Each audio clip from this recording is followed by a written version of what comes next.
بسم اللہ الرحمن الرحیم۔ بلال اردو سٹوری کے ناظرین السلام علیکم، میں ہوں آپ کا میزبان صابر کمال۔ ہمارے نئے آنے والے دوستوں سے گزارش ہے کہ ہمارے چینل کو سبسکرائب کر لیں اور ہماری ویڈیو کو لائک کریں تاکہ ہمیں مزید محنت کرنے میں آپ کی طرف سے مدد مل سکے۔ ناظرین محترم، جب موازنہ کیا گیا کہ کون سا ملک اپنی قوم کو انصاف دیتا ہے اور کس ملک میں عوام کے حقوق باقاعدہ اس تک پہنچتے ہیں، وہ کون سے ممالک ہیں جہاں کی عدالتوں میں امیر اور غریب سے برابر انصاف کیا جاتا ہے، اور وہ کون سے ممالک ہیں جہاں پہ وہاں کے باشندوں کو انصاف کے لیے رشوت نہیں دینی پڑتی، ان کے حقوق پر غاصبانہ ڈاکہ نہیں مارا جاتا۔ تو یہ جان کے بہت افسوس ہوا کہ پاکستان کا نام اس لسٹ میں سب سے پیچھے رہ جانے والے ممالک میں تھا۔ اسلامی جمہوریہ پاکستان، جس کی بنیاد لا الہ الا اللہ ہے، وہ ممالک تو اپنے عوام کو انصاف دینے میں بہت پیچھے رہ گیا ہے۔ ہماری عدالتوں کا حال تو یہ ہو گیا ہے کہ اگر کیس باپ کرتا ہے تو اسی کیس کا فیصلہ اس کا بیٹا یا پھر اس کا بھی بیٹا سنتا ہے۔ ہم ایک ایسے کیس کو بھی جانتے ہیں جسے لڑتے لڑتے انسان نے اپنی عمر گزار لی، اور جب اسے انصاف ملا تو وکیل نے جج صاحب کو بتایا کہ اسے تو فوت ہوئے ہی عرصہ ہو گیا ہے۔ سامعین، اب آتے ہیں سٹوری کی طرف۔ آئیے ہم آپ کو ترقی یافتہ ممالک کے احوال بتاتے ہیں کہ وہاں پہ انصاف لینے کے لیے لوگوں کو جان سے ہاتھ دھونے نہیں پڑتے۔ کیا وہاں بھی انصاف کے لیے ایک انسان کو اپنی عمر گزارنی پڑتی ہے؟ ناظرین محترم، ہم آج آپ کو جاپان میں پیش آنے والا ایک واقعہ سناتے ہیں جس نے ہمیں سوچنے پر مجبور کر دیا کہ مسلمان کہاں کھڑے ہیں اور غیر مسلم کس حد تک انصاف دینے میں قابل ہو چکے ہیں۔ محترم، آئیے سٹوری کی طرف چلتے ہیں۔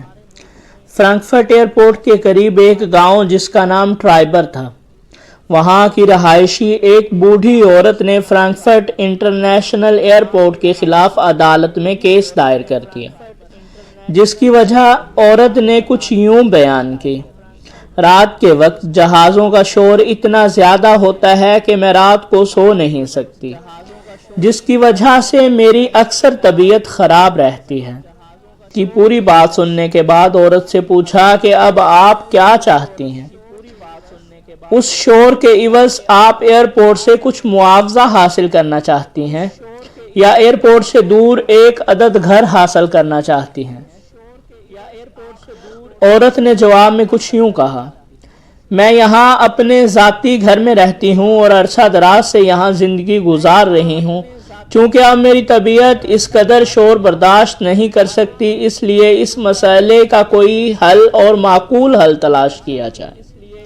اور ساتھ یہ بھی بتایا کہ نہ تو مجھے کوئی پیسوں کی ضرورت ہے اور نہ ہی میں اپنا گاؤں چھوڑ کر کہیں جانا چاہتی ہوں۔ اس بات سے اس وقت کے موجودہ حکام بھی بہت پریشان ہوئے کہ اب اس مسئلے کا حل کیا ہو سکتا ہے۔ نہ تو عورت یہاں سے جانا چاہتی ہے اور نہ اتنے بڑے ایئرپورٹ کو کہیں اور منتقل کیا جا سکتا ہے۔ ایئرپورٹ حکام نے عورت کو کیس سے پیچھے ہٹ جانے کے لیے بے شمار فرمائشیں کی۔ ایئرپورٹ سے دور عالی شان گھر کی فرمائش کی اور ساتھ بڑی رقم دینے کی بھی فرمائش کی، لیکن وہ بوڑھی عورت اپنے فیصلے سے پیچھے ہٹنے کا نام نہیں لے رہی تھی۔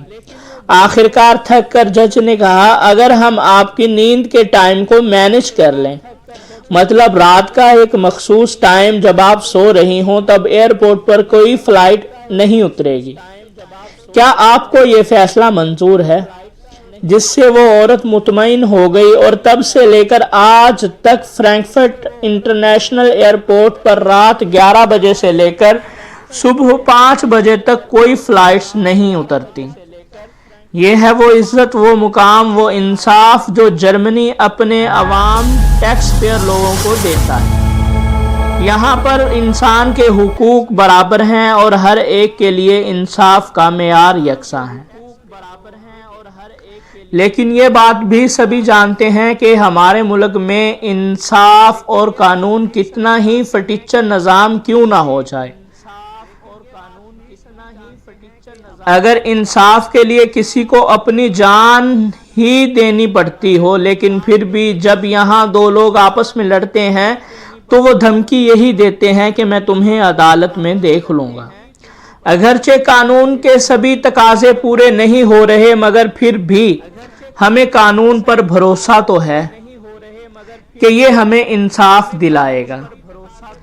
ناظرین محترم، یہ تھی ہماری آج کی ویڈیو۔ ہماری اگلی ویڈیو کے لیے انتظار کیجیے گا اور تب تک کے لیے اللہ نگہبان۔